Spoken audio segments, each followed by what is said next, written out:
Hello, everybody, and welcome to Season 3 of Some Patches Required, a show where we hope to not only educate, but also entertain you all on the glorious mess that is the game industry, which we love, of course. My name is Zach. I'm one of your hosts. And I am your other host, Aaron.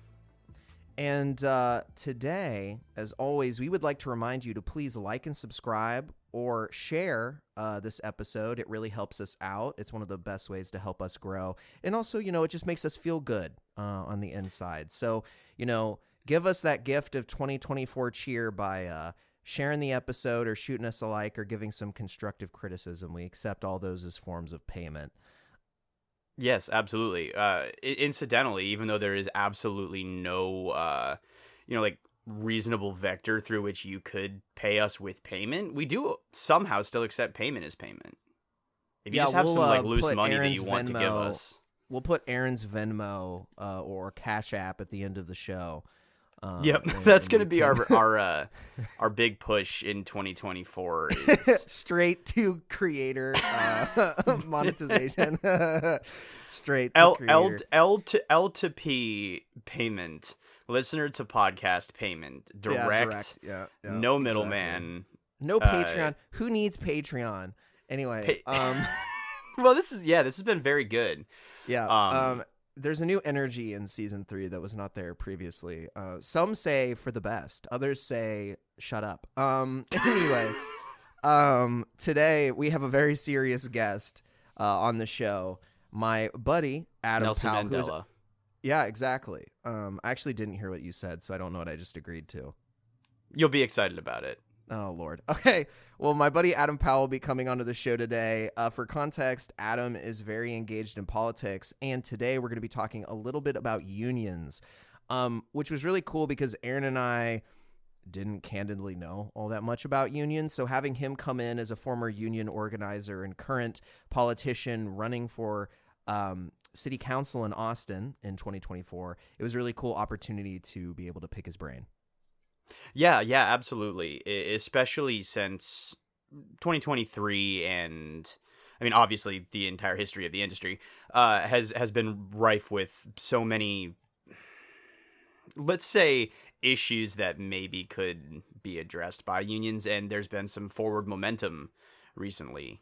So we thought it'd be interesting to kind of dig into the nitty-gritty of how union organizing works and kind of take a peek at that through the lens of the games industry, helped by our faithful Sherpa friend who actually knows what he's talking about. So we hope that you get to learn something alongside us on this one. Yeah, exactly. And that being said, without further ado, we can do our fun noise that illustrates the transition from this portion of the show into the interview. Hope everybody enjoys. Hey, everybody. As promised, we have Adam Powell on the line with us today. He's one of my great friends in Austin, Texas, as he'll say, the best city in the world. Adam, how are you doing today? I am doing well, and you're completely correct. My hometown is indeed the best city in the world. And Adam... Quantify your statement. Oh, sorry. I definitely just cut you off, Aaron, in the middle of your comment. That's fine. I said quantify your statement. Oh, quantify your statement.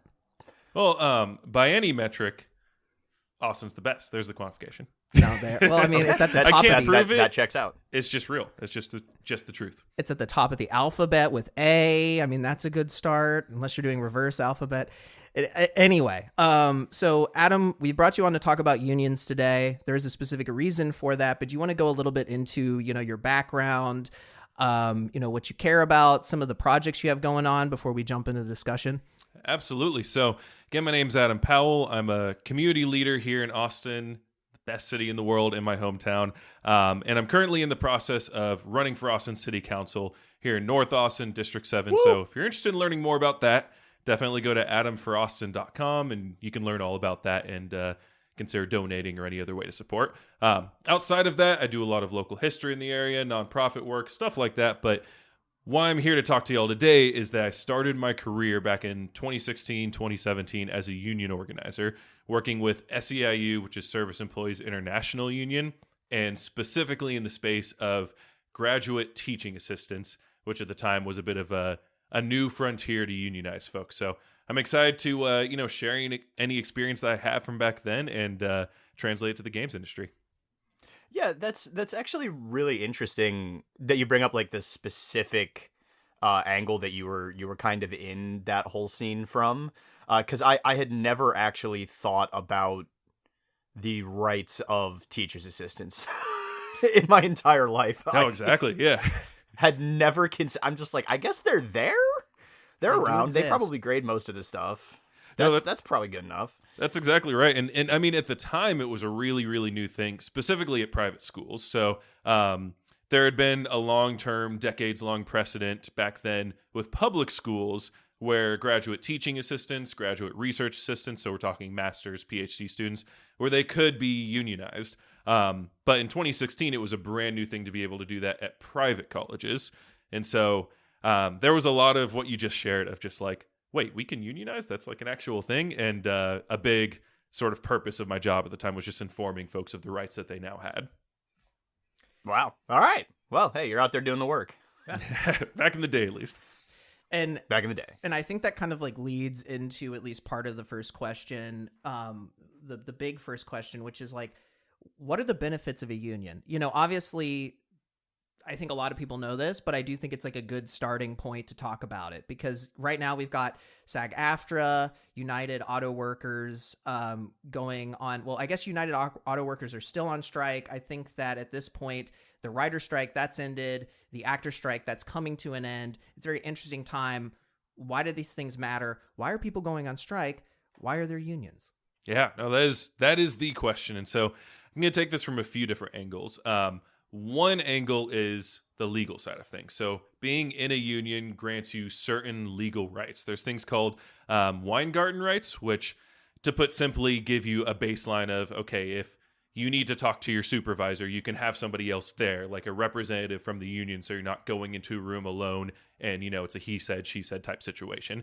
And other rights like that, they're just baseline established by being a member of a union, no matter what, federal law. There are other laws that you get through being in a union that vary very wildly depending on the state that you're in, the industry that you're in. But in general, yeah, there's a legal sort of piece. And then the legal side of it is that the union can represent you. They can basically take workplace disputes that you have and really put them through the courts or put them into legal hearings to give you a lot more power in the workplace.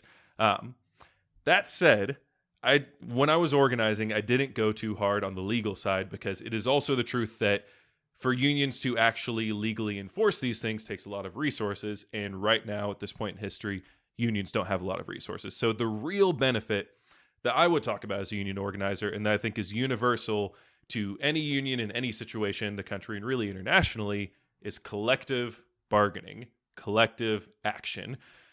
The simple fact of being in a union means you know a lot more of your coworkers. You'll have collectively decided to do this together, to be a union, to be an organization within your workplace.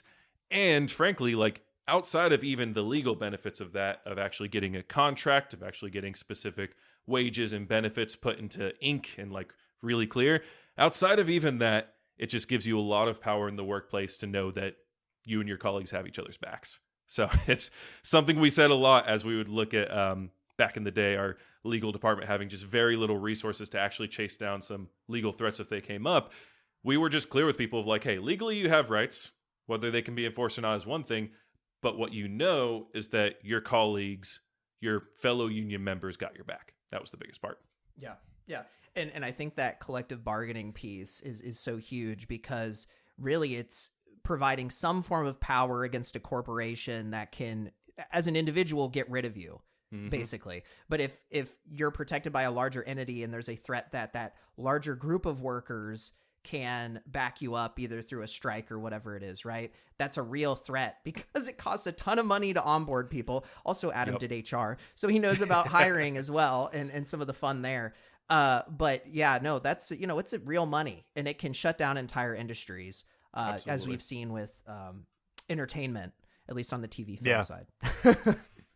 Yeah, and I'll say too, on the collective bargaining front, to an example you brought up of, let's say somebody gets fired and for a complete BS reason they did not deserve to get fired. There's like a legal way you can chase that down. Even outside of a union, there's legal ways you can look into, discrimination claims or workplace harassment or this, that, or the other. But what you get in a union, and what I saw act itself out multiple times just in that year I spent organizing, was this person got fired unjustly, and then seeing straight up protests and letter writing campaigns and collective action by their fellow union members that would get that person reinstated in their job or get them back pay or severance or some sort of thing that they just wouldn't have gotten without that collective group action. So just makes it a lot easier to do things like that. Yeah, it is interesting, though, because it does kind of etymologically take you to like the root word of the meaning of union, right? It really does mean like this collective, right? It is referring directly to a union between you and your workers, not a union between you and your employer, right? The employer needs to have a relationship with the whole union, rather than just one person that they can, again, if one actor said, I'm not going to do Iron Man 5 or Avatar 3 or something, that's not like a headline. If all actors stop working for 6 months, it's clearly a headline. So that makes sense. Well, that's spot on. It's the source of power in a union has been and always will be your colleagues and the people that you form the union with.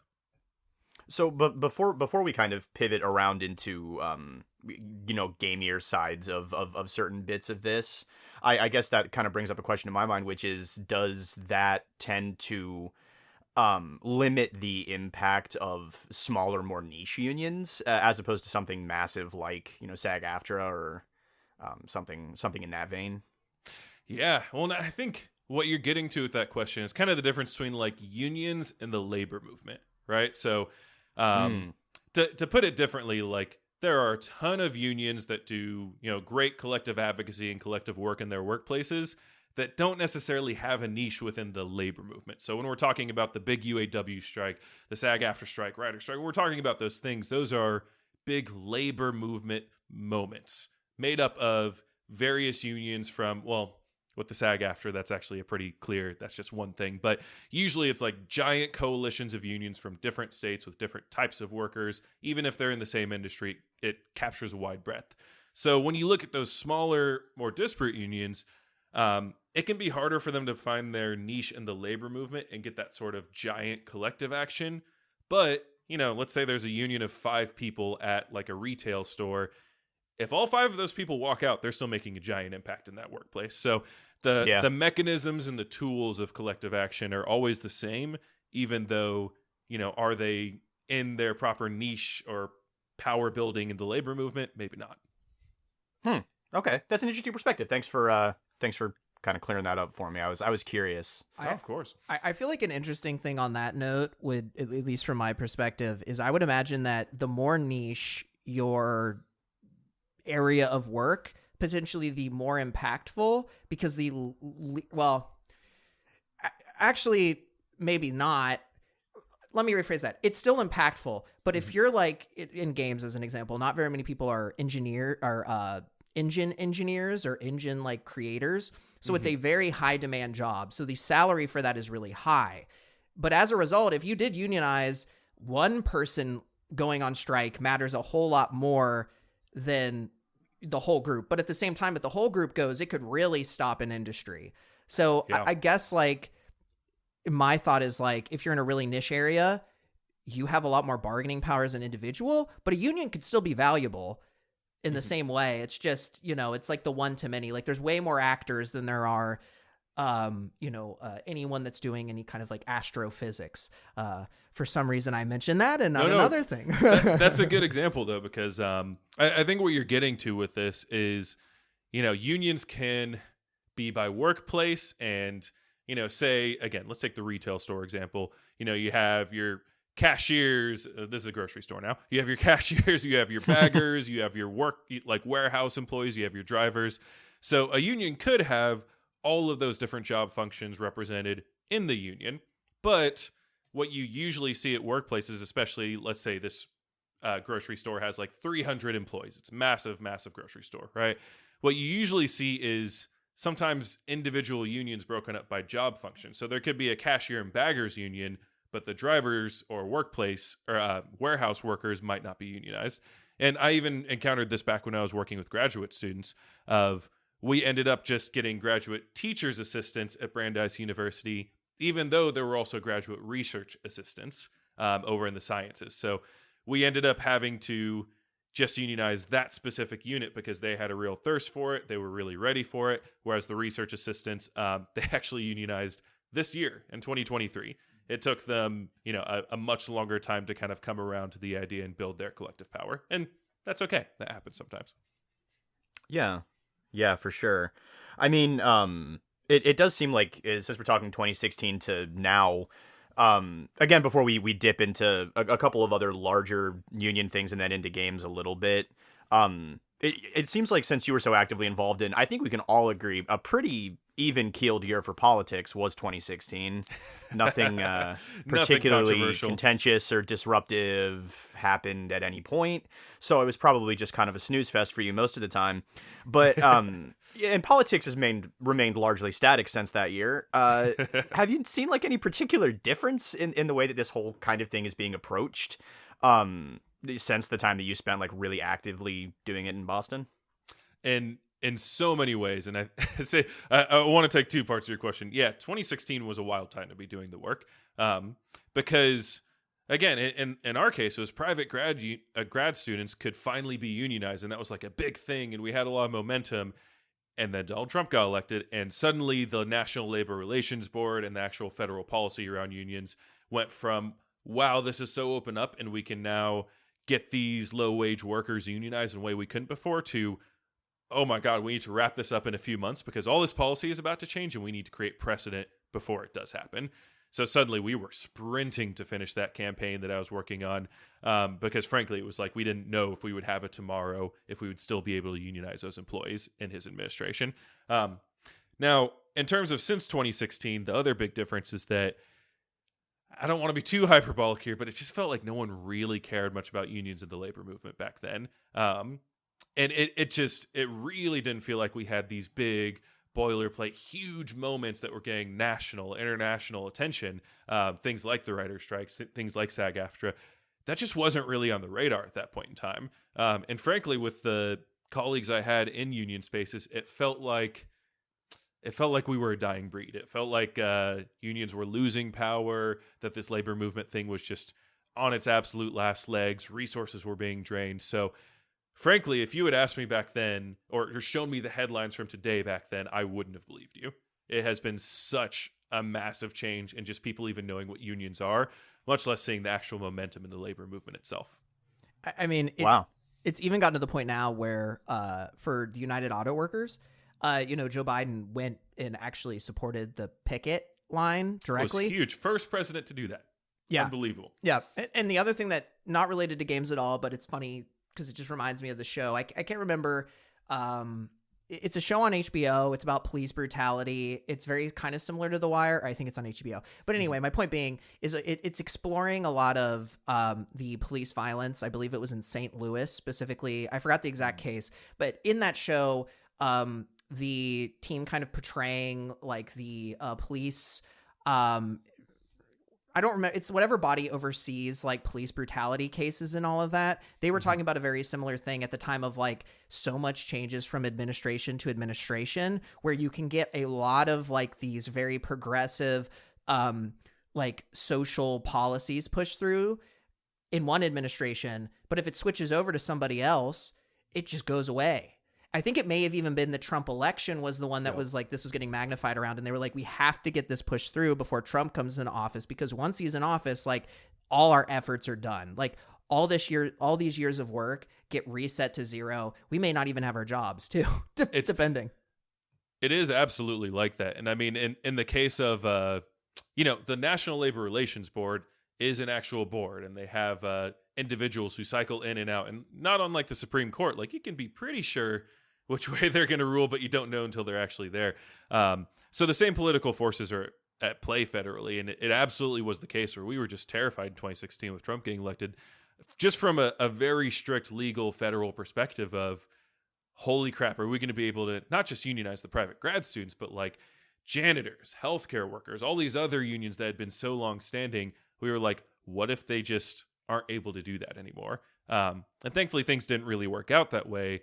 But it was on the table, and it felt like that real of a threat. I mean, obviously, I suppose I shouldn't say obviously. That's very presumptive of me.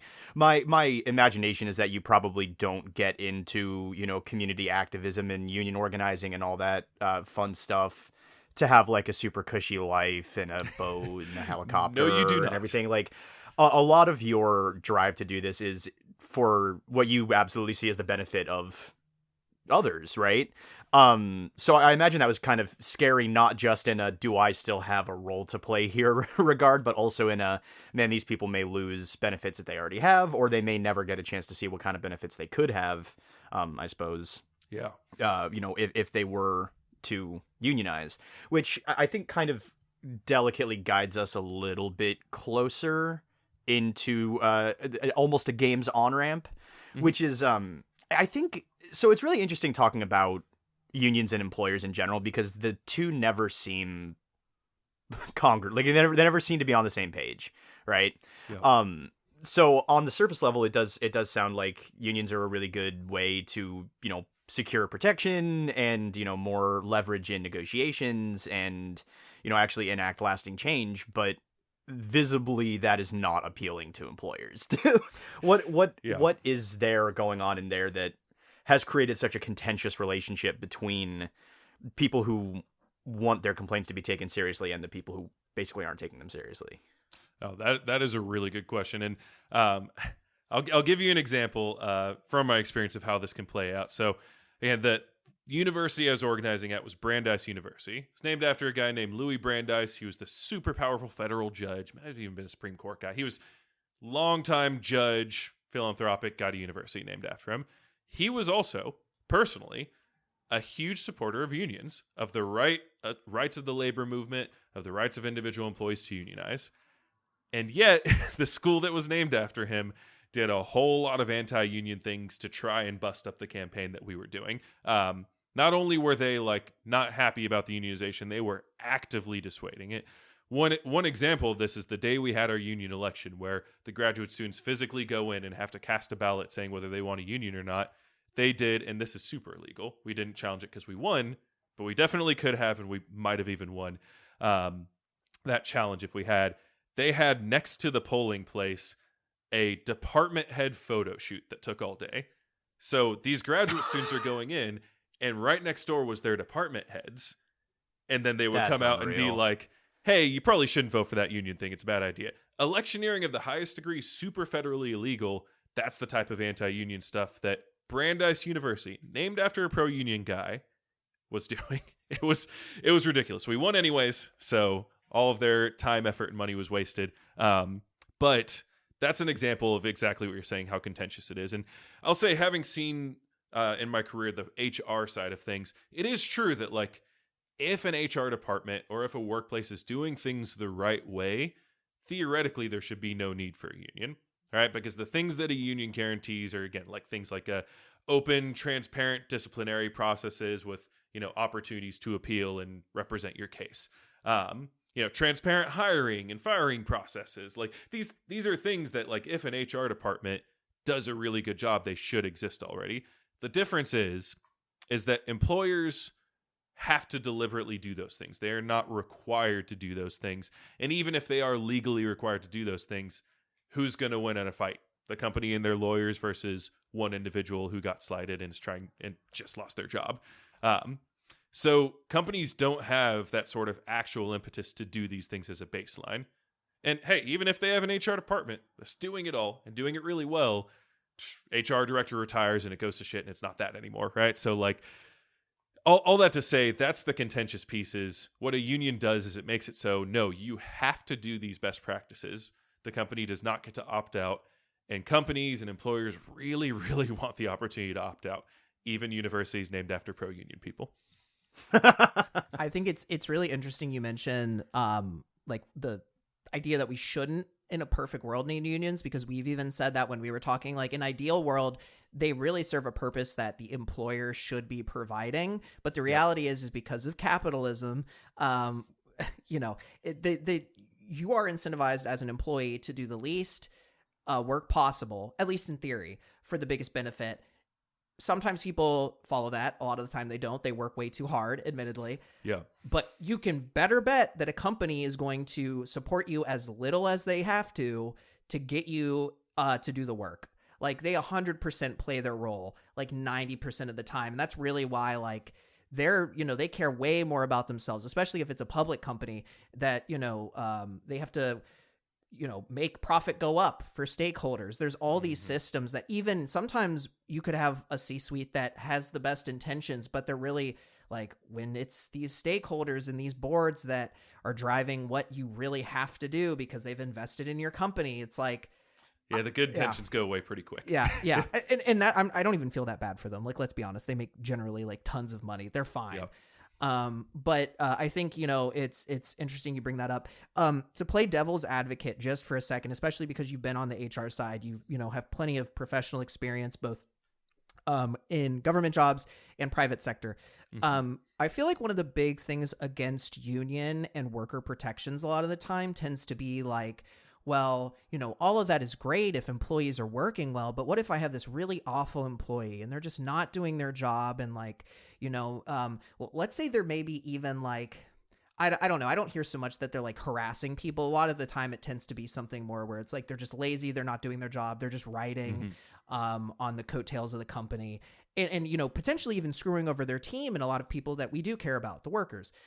What's kind of your comment to that? In terms of like the potential exploitation of unions by people that, you know, a lot of the time it's they frame them as not hard workers, right? I'm sure there's other things that they claim as well, but what are your thoughts? No, I'm glad you asked. This is and to pull back the curtain a little bit on the time of on what being a union organizer is. It's a lot of like getting these questions and role playing what it would be like to respond to them. So I'm a little rusty. It's been a few years, but this is a perfect example of like the lazy employee conundrum, right?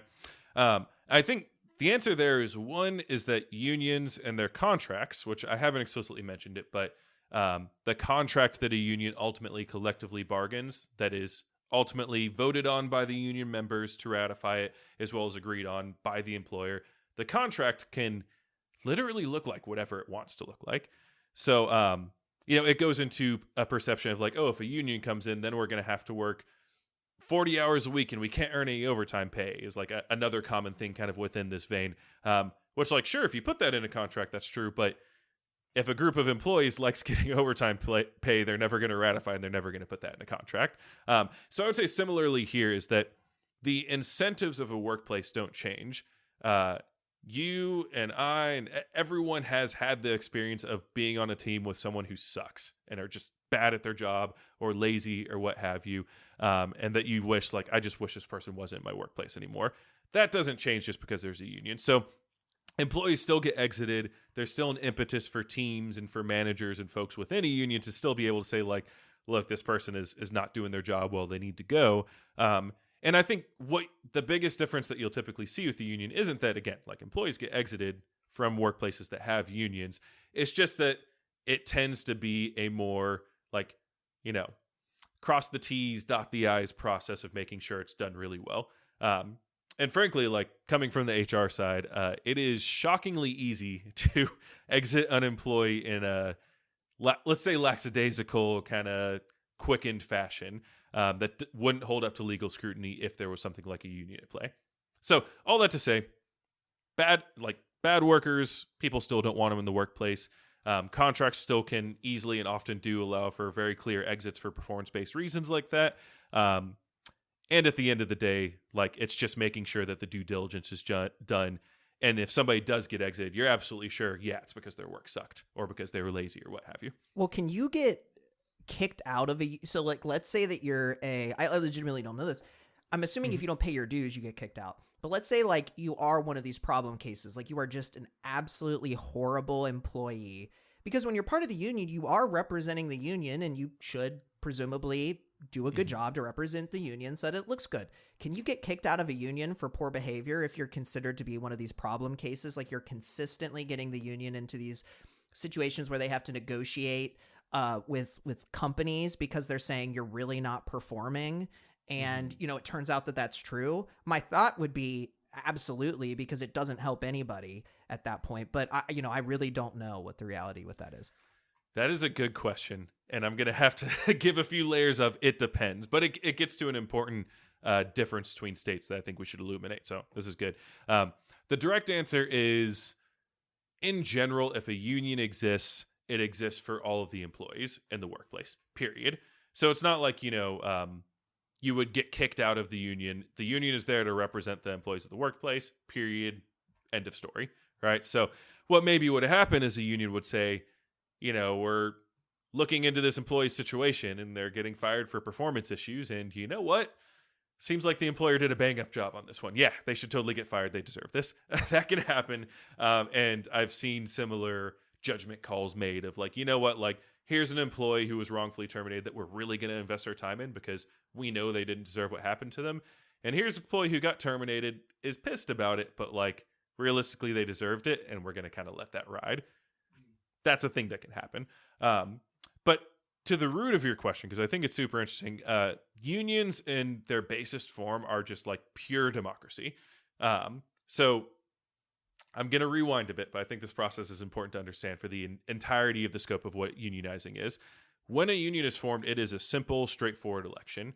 You have to get union cards signed from at least 50% plus one of the unit that would be organized. So going back to the grocery store example, let's say there are 200 cashiers who want to unionize. You need at least 101 of them to sign a union card saying, yes, I want a union election. Then you have the actual election. Same thing. You need at least 101 of them to vote, yes, I want an election. Now, let's say it was exactly that. 101 of them voted yes on the election. 99 of them said no. That's a union, and now all 200 of them are represented, period. And that's something that's actually kind of universal, even state by state. And I'm going to have to go a little state by state here to explain a term called right to work, which is super crazy, unbelievably important to understand within the context of the labor movement. Right to work is a very, very devious policy, devious conservative policy that has come about in really the past few decades to erode the resources and powers of unions by exploiting the simple truth that I said of, in that case of 101 to 99, all 200 members get represented.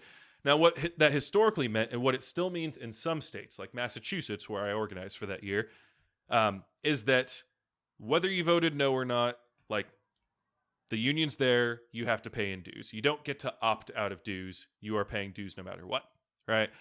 Because just because you individually voted no, your whole workplace voted yes, it's a democracy. That's what it is. What right to work came in and does as a policy in states like Texas. Texas is, unfortunately, a right to work state. Is that if you don't want to be a member of that union, you actually can just say, no, I'm not paying my dues. I'm not being a member of this union anymore. But the most devious, and I mean it, super devious, the devious part of this whole arrangement is that even in that case, you are a Texas cashier who voted no and you say, I voted no, I don't want to be in this damn union. The union is still legally obligated to protect you, whether you're paying in dues or not. So the dues that go to fund the legal representation, to fund the organizing, to fund the actual structures and benefits administration of the union, you don't have to pay them, but the union still has to do all of those things for you. They still have to give you benefits. They still have to do this.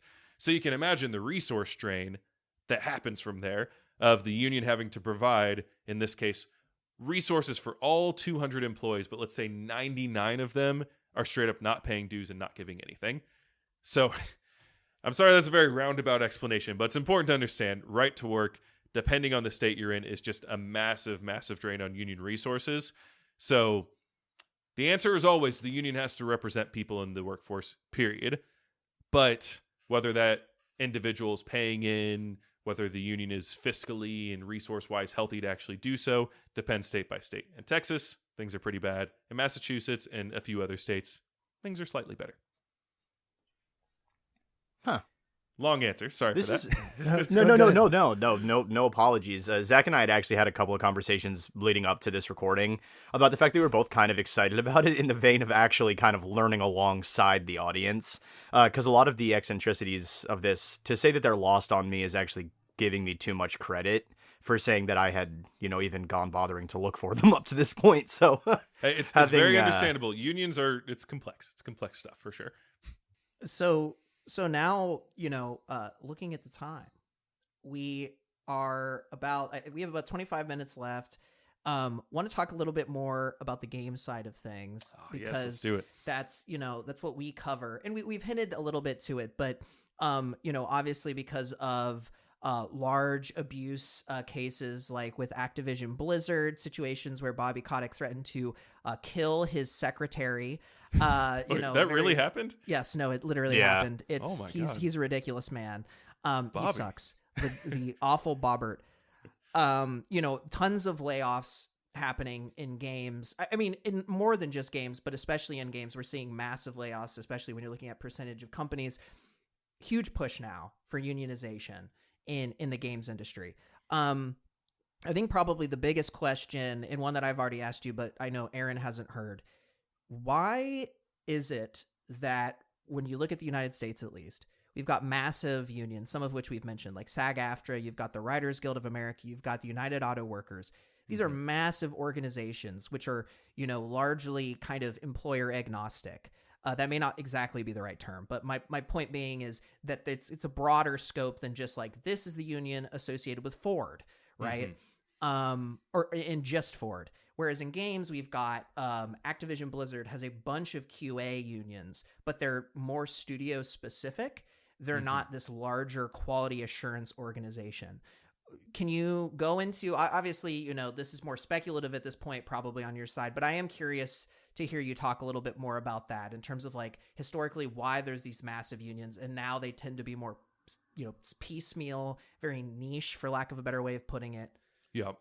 I would say this gets to this is actually a great segue because, going over right to work as like the most devious, devastating policy to union resources, that is what's happened in the past few decades. But, unions have been around for well over 100 years in our country. Like they have a ton of history.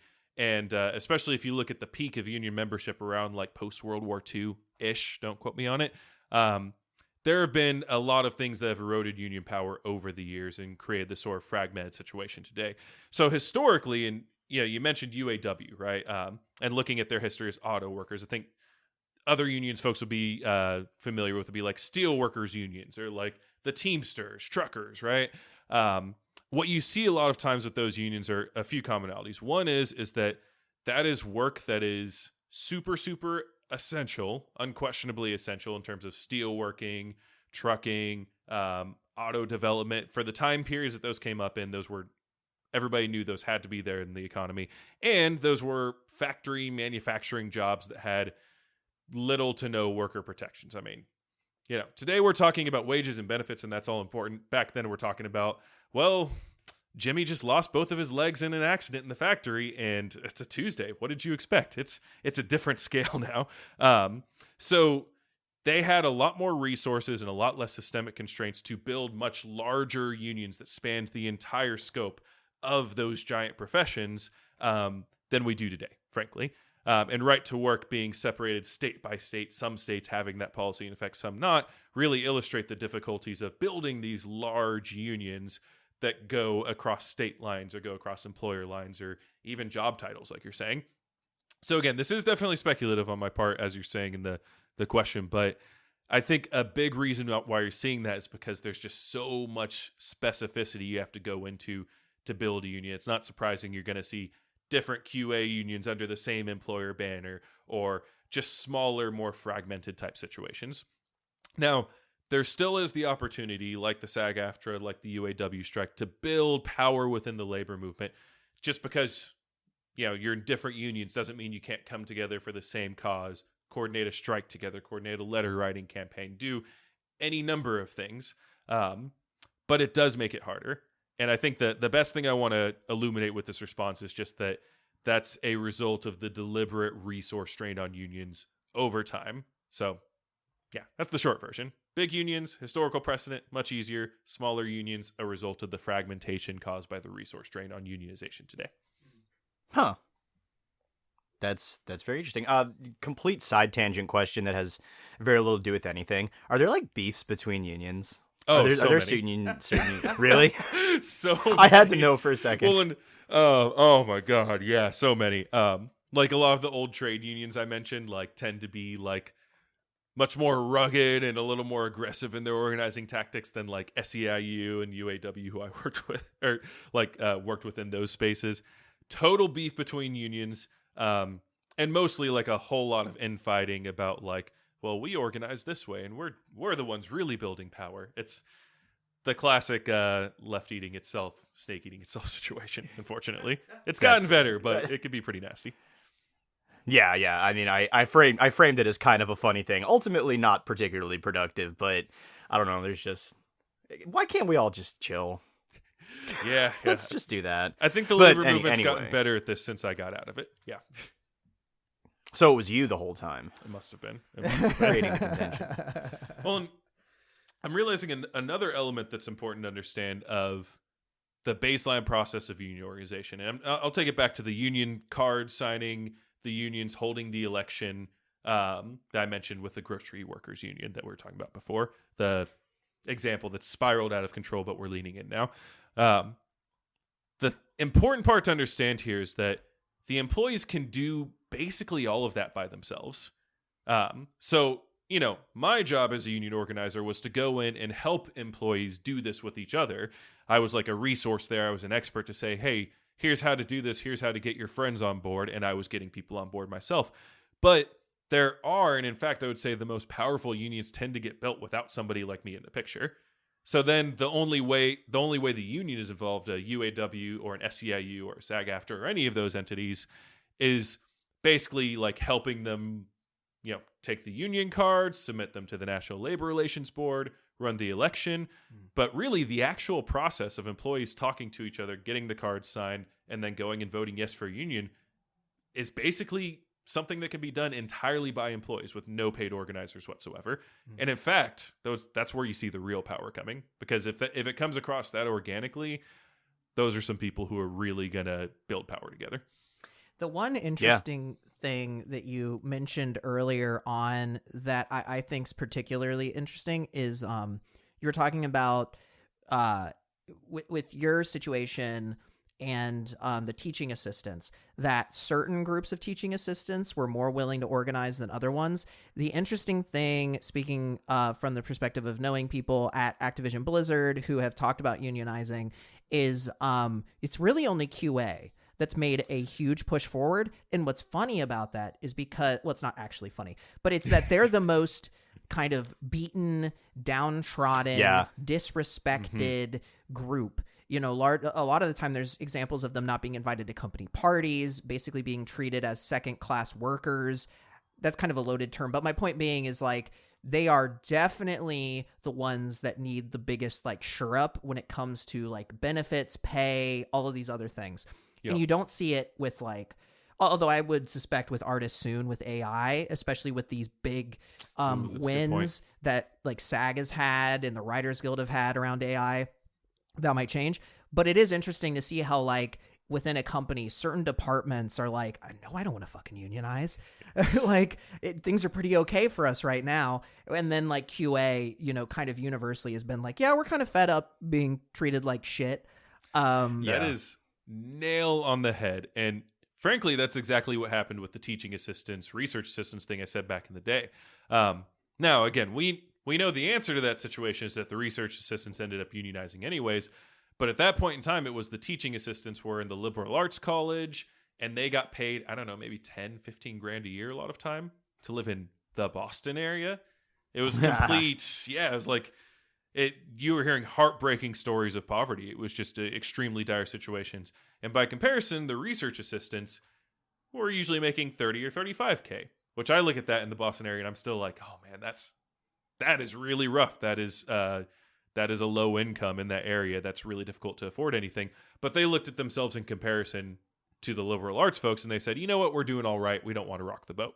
Yeah. Because with unionization, there's always 100% a fear of retaliation from the folks who are doing the unionizing, and a well-found fear because employers do retaliate. They will fire people for trying to unionize.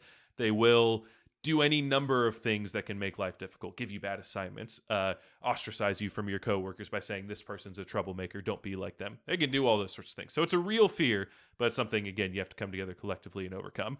So in the games example, that makes total sense. QA workers being the most underpaid, maybe contractors not having benefits in the first place, not going to company parties. Yep. That's basically the same dynamic that I saw play out. And I think what I would hope to see is a similar thing to what happened with the research assistants. It took them a few years at Brandeis in this situation, but they came around and they said, no, we actually need this too. And I think the artist is a good example with the AI. But I would also say, from what I understand of the games industry, that even people who are well compensated, even people who are in these really competitive, hard to get into positions can still be treated terribly. Like the crunch. Oh, yeah, for sure. The work hours, the lack of benefits. And so those are things that a union can absolutely 100% help with. But, I guess if somebody's getting, say, like a low 6-figure salary or something, they're looking at as like, I don't really want to rock the boat.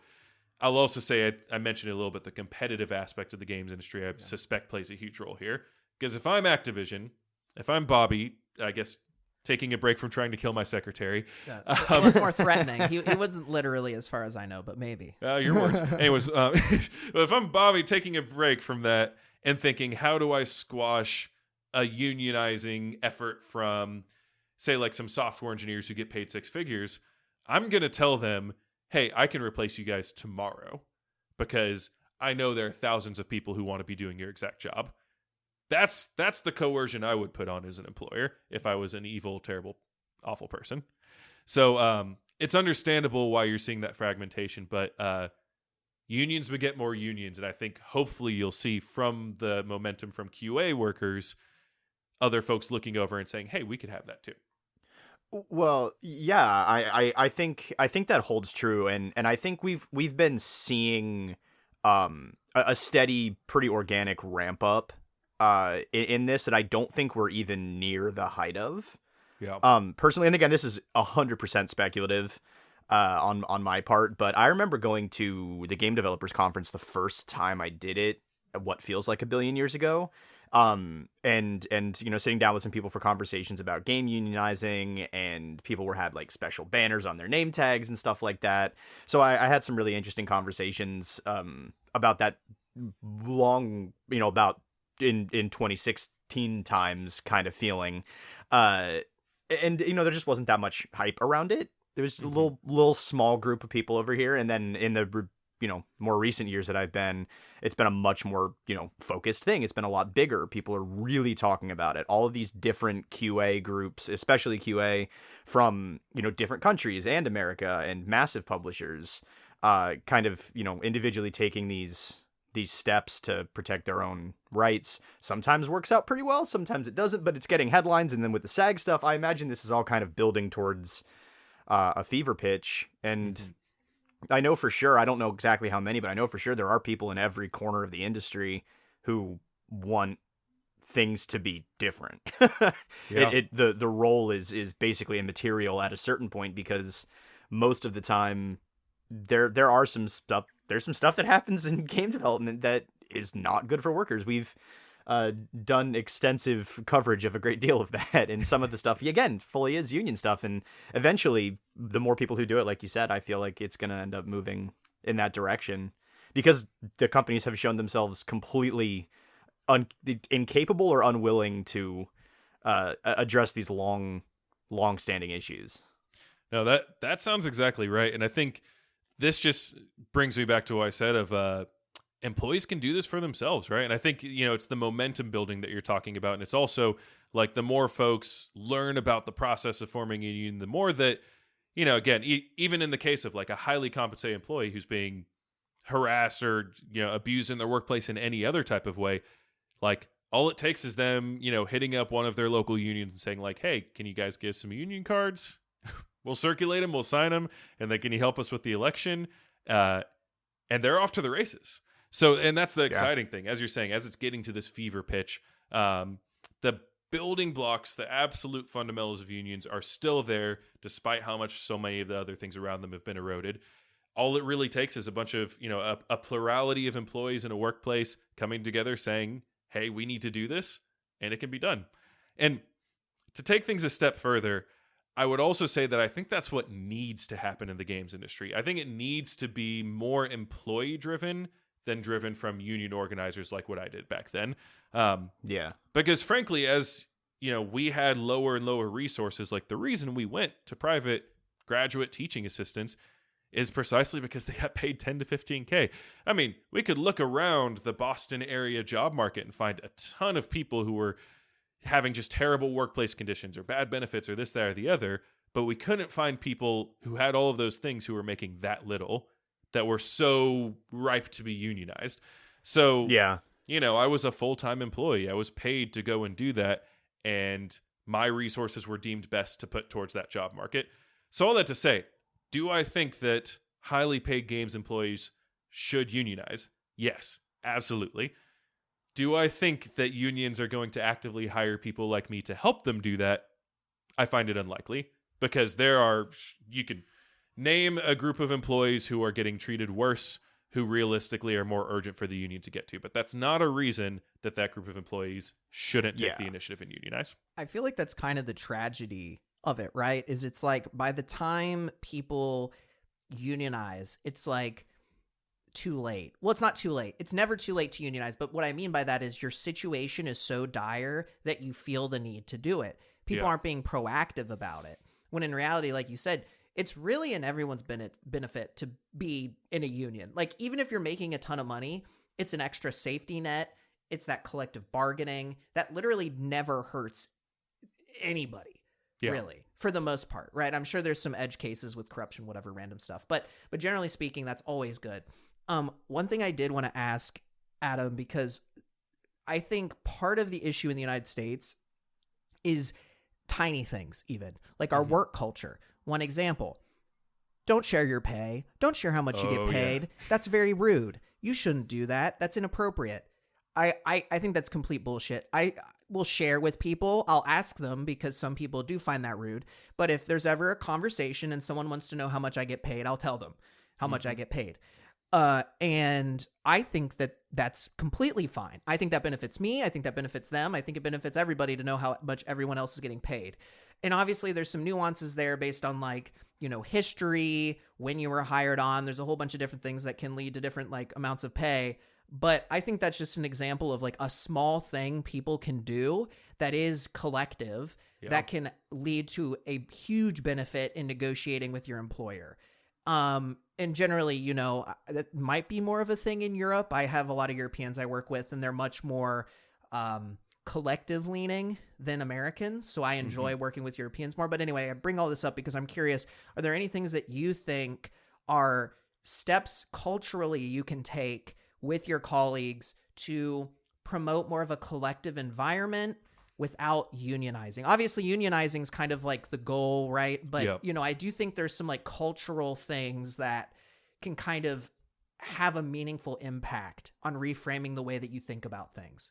I think, that is nail on the head in terms of and even the process of like formally unionizing is just a gradual escalation of collective actions, right? So salary transparency, absolutely unbelievably huge. I think that is such a good gateway drug, if you will, of like, start talking about what you make, start finding those discrepancies. And it's going to be painful. I mean, there are going to be people who are like, oh my God, I've been here double the time as this person, and I do way better work and I make less than them. But like, those are the teeth that need to be pulled to get folks aware of what needs to change. I will always caution people. It's probably best to do this sort of stuff on personal emails outside of a Slack channel. Do it in a way that doesn't immediately put yourself at exposure because, company Slacks, things like that, they can always be seen. But do have the conversations. I think other things is like shining a spotlight onto the boring HR side of things. Like if your company has a benefits fair, like organize your friends and all go there and ask really pointed questions about what you think is not meeting the mark. Like just caring about that sort of back end stuff shines a big spotlight on it. If you see, somebody get fired unjustly or, somebody get treated badly for say like their political opinions or this, that, or the other, something that's just unjust, like start raising something about it. I don't know, maybe that's an email thread, maybe that's a letter writing, because all the actions I'm talking about really are part of a unionization campaign. It starts with you realize there are problems. And everybody has a different problem. I wish my pay was better. I wish my mental health benefits were better. I wish I had more vacation time. Everybody has their intro. Then you get together, and the thing about unionization is you have to get public about it. And so talking about salaries, advocating for somebody who's been unjustly treated in your workplace, if you do those publicly, you're already doing the process of creating a union. But I'll be real here. These are not easy actions to take within a workplace. I think especially in America, and like you said with like Europe or maybe more collectivism on this sort of front than we have, like it's so easy to just say, you know what, like I'm just here to get my paycheck, like let me step out of that. But the way you build power is by putting those feelings down and saying, you know what, no, this is what's right. Especially if you're someone who has privilege to speak out about it in a workplace, saying that, utilizing that privilege. And then over time, that's what builds power. So those are some of the actions. That is exactly right. And more so, it's just, anything that builds collective consciousness, a community of people looking out for their fellow workers is going to get you closer to unionization, whether you actually do it or not. Yeah, and there's always the potential that you'll, depending on the employer, scare them into enacting some of those changes anyway. Oh yeah. Not that you shouldn't still consider unionizing, but sometimes they'll give you a couple of the things you want as like a mea culpa. Like, please don't make us follow all the rules. We'll give you a couple of the important ones.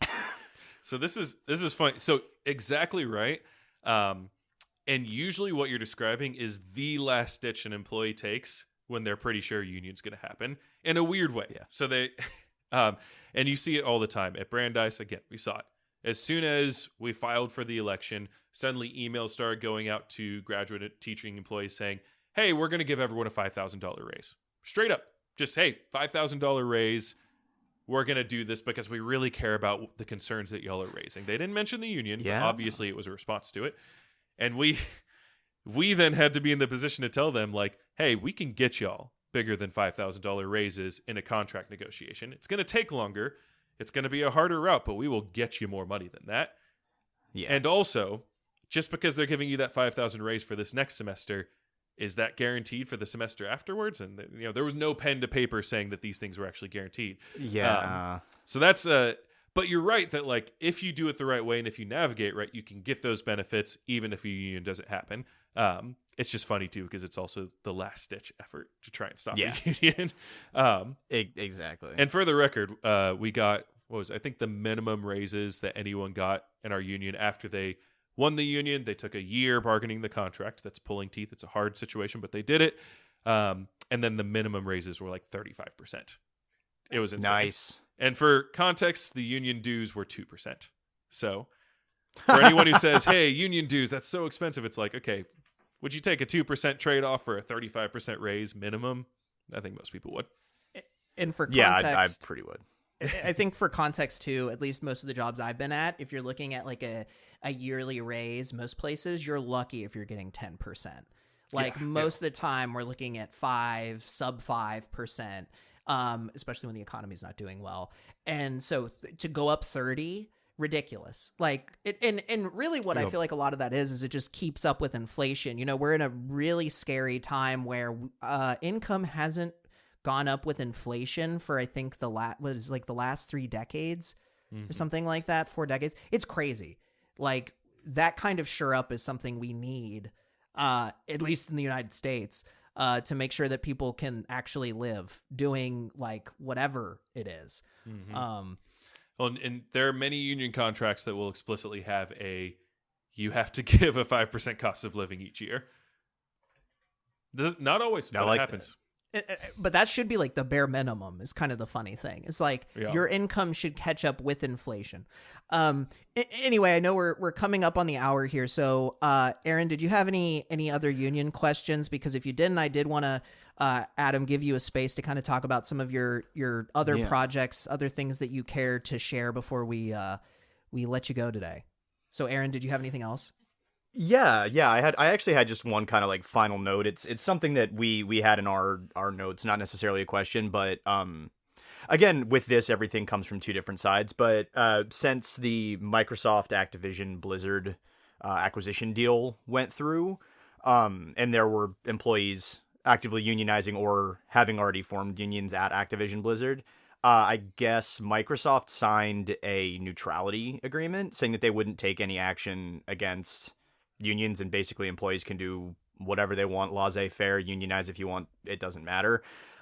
Which, if they actually hold to that, it is a very promising development in that acquisition. It was probably put in there just to butter up the FTC, but it is Microsoft talking about one of the biggest tech acquisitions in history and saying, like, we're sitting on top of this whole thing, and at least on paper, we're not going to stop anyone under our umbrella from unionizing.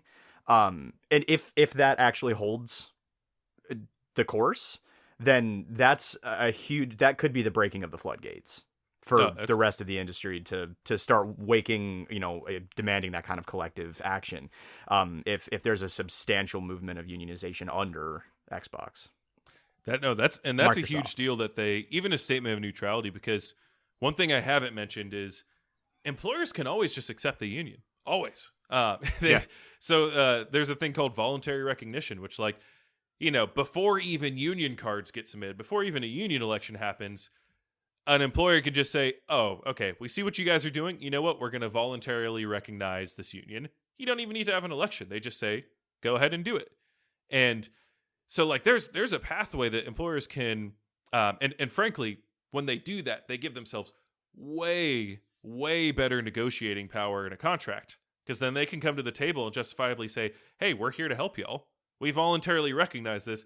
Now let's be really collaborative on this contract, compared to where if you have to go through the process to do union election and get the card signed and do everything, the employer and the union are coming to the table probably in a really adversarial state. Yeah, which is not what anyone wants. It's just what you have to do. Yeah, so it's voluntary recognition, or even just statements of neutrality. Yeah, that's a huge precedent. And final thing I'll say about this, because everything in union stems across from each other, is there is a huge rising tides lift all boats element to this. I mentioned in Brandeis won the thing, got giant raises, better working conditions, yada yada, right? But that's just Brandeis University, right? The Boston area has dozens and dozens of institutions of higher education.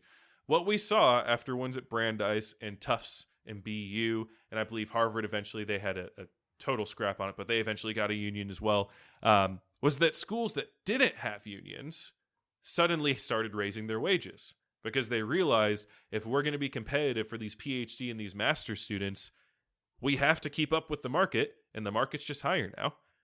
So all that to say, like, a Microsoft making that type of move, that's really exciting, because, then small indie studio that has the resources and could potentially, like, take a step forward in their compensation, they're going to be like, crap, we need to do this because Microsoft is suddenly way far ahead of us in compensation, and our best talent's just going to go to them if we don't.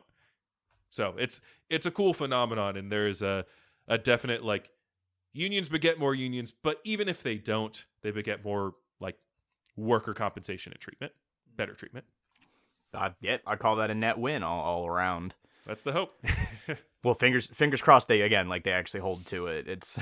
It would not be out of character for a tech giant to, let's say, play fast and loose with that agreement to some degree. But that was largely my last thing. So before you jump into some of your personal stuff, just an actual legitimate thank you for being on the show. This was super informative, and I learned a great deal.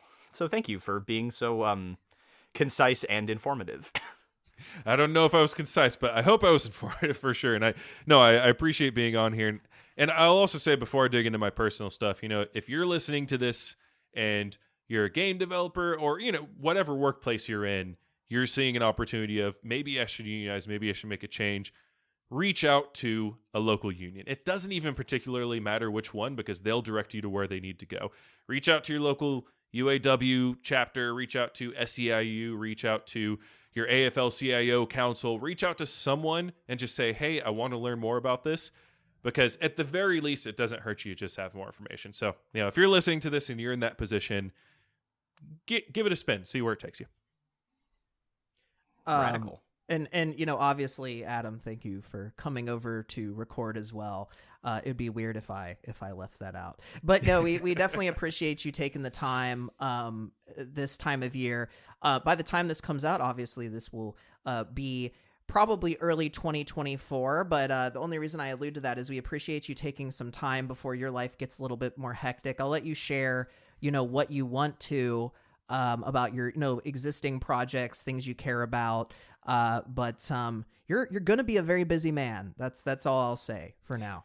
No, that is true. So, I'm building towards an election that is the presidential election date of November of 2024. So I have a lot of campaigning ahead of me in this Austin City Council race. So again, if you feel like supporting a really small dollar focused community grassroots-led campaign, definitely check out Adam for Austin. You can learn about my policies, sign up for some more news, and would definitely appreciate if you consider donating because I'm not independently wealthy and it is really hard to do this stuff. Outside of that, you can catch up with the campaign or also just local history, other content that I make, mostly centered around Austin, but you'll probably find some other things that you find interesting within it at Adam Powell ATX on all social media. That's where you can find me.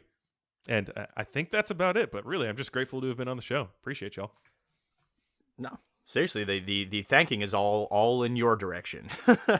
We just kind of showed up for class, if nothing else. Yeah, there was a little bit of that vibe today, but I'm all good. I liked college. I liked high school. I know not everyone liked high school, but well, yeah. Shout out to the Imaginary Grocery Workers Union. We're all very proud of them. Yeah, no, I was actually in one. Well, it wasn't imaginary, but no, mine was real. It was my Hey, first job. I needed to be in a union, and I had absolutely no context for what that meant. So all I knew was I was losing a couple of dollars out of every terrible Kroger bagger paycheck, which meant that I had to wait an extra month to build my computer. That was basically the net repercussion of my union dues. So yeah, pretty bad times, harrowing stories for me too. Good old 16-year-old Aaron really toughing it out for a month. That's always the hardest thing to get to is even just learning what a union is in the first place. That reflects that. That's real. Surprisingly, the U.S. Educational system doesn't do a great job of representing unions. I mean, you could have stopped. Weirdly enough, the sentence. Yeah. You could have said the United States education system doesn't do a good job, and you probably could have just stopped Trailed there off, and just leave it. Well, Yeah. It's definitely not consistent outcomes across the board, but that's an entirely different discussion. That is a whole different thing. To prevent us from bloviating too much, again, thanks, Adam, for jumping on today and taking some time to talk with us. And obviously, best of luck with your campaign. I'll be helping Adam with that moving forward, but make sure to check him out. He's a really great progressive advocate and candidate.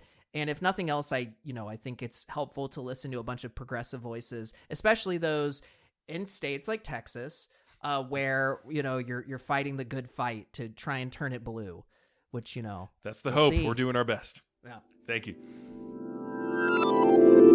Welcome back, everybody. Hopefully you found that as educational and entertaining as we did when we had Adam do a recording with us. It was actually really cool to have him in my studio working with me on the recording. It was the first time that I've done that. Aaron had been able to do that a few times with his brother, but it's a really cool atmosphere to have someone on the other side of the table as you're having a discussion. And with that said, I do want to say a quick thank you to Adam for coming onto the show. We really appreciated him taking some time out of his schedule to meet with us. Yeah, absolutely. And if you're so inclined and live in the area where you could make a direct impact on his campaign for city council, feel free to look up his platform. And if it aligns with your particular style at the ballot box, then consider supporting him as a friend of the show and potentially one of the rare good politicians. But yeah, huge thank you to Adam. I know I learned a lot, and I'm hoping I'm not the only one. But hey, I know for sure Adam is not. This is a trademark, really good transition. Adam's not the only person we're going to thank. Ha ha. I'm going to thank Beach Girl, who provided our phenomenal intro and outro music. They are still making music on their own, blasting out awesome tunes from coast to coast. And you are encouraged heartily to listen to them anywhere you can find digital music: SoundCloud, Spotify, YouTube, all the good ones. It's a great time. Bandcamp, Soundster, Tune Drop. I don't even know at this point if those are real, but whatever you use, check out Beach Girl. Sir Mix-a-Lot. Yeah, okay, I know that one's fake.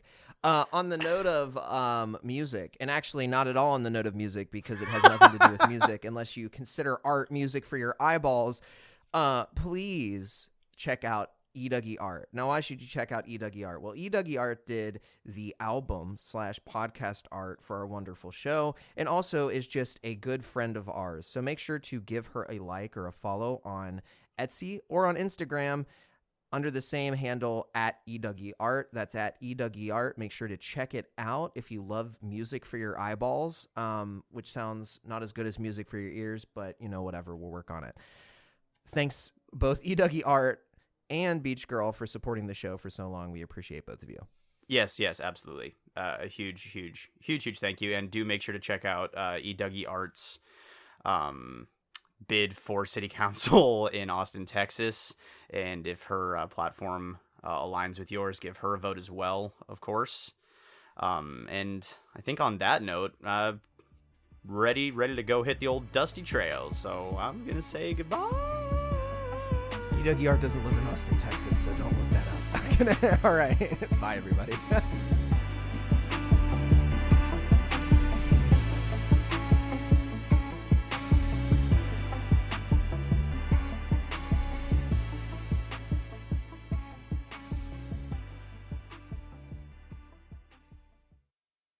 I'm Bobby, I guess taking a break from trying to kill my secretary,